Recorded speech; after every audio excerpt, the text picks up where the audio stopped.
यातील काही दृश्य तुम्हाला विचलित करू शकतात. हा व्हिडिओ एज्युकेशनल पर्पजसाठी आहे. यातील जनावर आता अगदी सुखरूप आहे. नमस्कार मित्रांनो, मी आहे अनिकेत आणि आपण आजच्या व्हिडिओमध्ये पाहणार आहोत प्रोलॅप इन काव. वेटरनरियन प्रॅक्टिस करत असणाऱ्या लोकांसाठी, विद्यार्थ्यांसाठी ही एक माहितीपर व्हिडिओ आहे.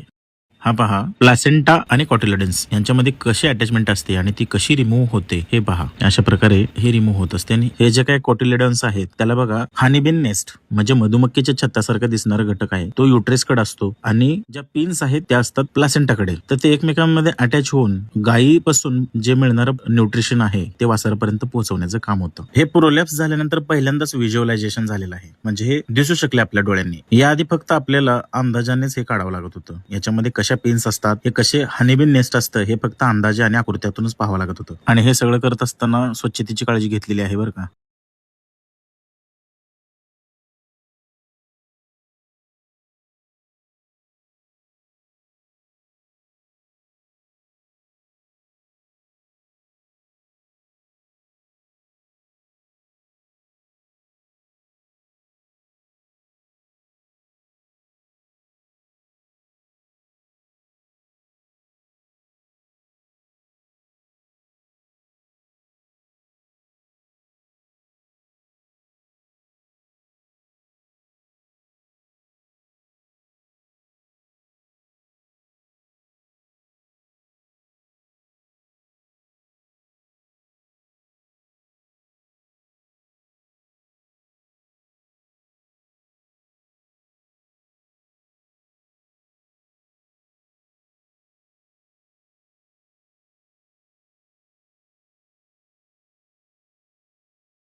वैरण टाका, वैरण टाका, वैरण